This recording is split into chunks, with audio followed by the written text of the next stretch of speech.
నేను ఈ వీడియోను చూసి నిజంగా షాక్ అయ్యాను. పెహల్గామ్ లాంటి ఒక సెన్సిటివ్ ఇష్యూ జరిగినప్పుడు దాన్ని ఉపయోగించి ఇంత పెద్ద ప్రాపగండా క్రియేట్ చేయడం దారుణమైన విషయం.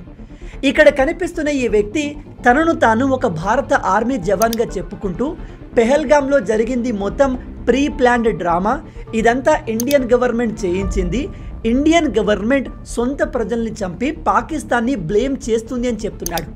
వీడు తన పేరుని అశోక్ కుమార్గా చెప్పుకున్నాడు. అయితే ఈ వీడియోని ఫ్యాక్ట్ చెక్ చేస్తే మన మిలిటరీ యూనిఫామ్ వేసుకున్న ఈ లుచ్చాగాడు పాకిస్తాన్కి చెందినవాడు. వీడి రియల్ నేమ్ మాలిక్ కాంజీ, పాకిస్తాన్లోని కరాచీలో ఉంటాడు. వీడు ఎక్స్ ప్లాట్ఫామ్లో మన మిలిటరీ యూనిఫామ్ వేసుకుని ఫేక్ న్యూస్లను స్ప్రెడ్ చేస్తూ ప్రాపగండా క్రియేట్ చేస్తున్నాడు.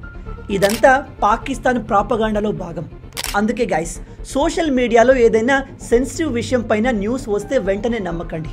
వీడు మన ఆర్మీ యూనిఫామ్ వేసుకొని ఒక ఆర్మీగా చెప్పుకుంటూ మన ఆర్మీని గవర్నమెంట్ని ఎక్స్పోజ్ చేస్తున్నట్టుగా ఫేక్ వీడియోలు చేస్తున్నాడు. ఇప్పటికీ ఈ వీడియోని సోషల్ మీడియాలో నమ్మే వాళ్ళు ఉన్నారు. దీన్ని బేస్ చేసుకొని మోడీ గారిని, ప్రభుత్వాన్ని నోటికొచ్చినట్టుగా తిడుతున్న వాళ్ళు ఉన్నారు. మన దేశ నాయకులు తప్పు చేస్తే నిలదీయండి. నిజంగా పెహల్గామ్లో జరిగిన దాడి మన భారత సెక్యూరిటీ ఫెయిల్యూర్, గవర్నమెంట్ ఫెయిల్యూర్. కానీ ఇలాంటి ప్రాపగండాలో మీరు పడకండి.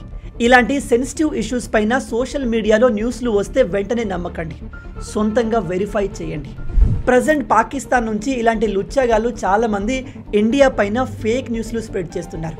ఆల్రెడీ భారత ప్రభుత్వం ఇలా చేసే కొన్ని యూట్యూబ్ ఛానల్స్ని, ఎక్స్ హ్యాండిల్స్ని బ్యాన్ చేసింది. కానీ ఇలాంటివి చాలా ఉన్నాయి.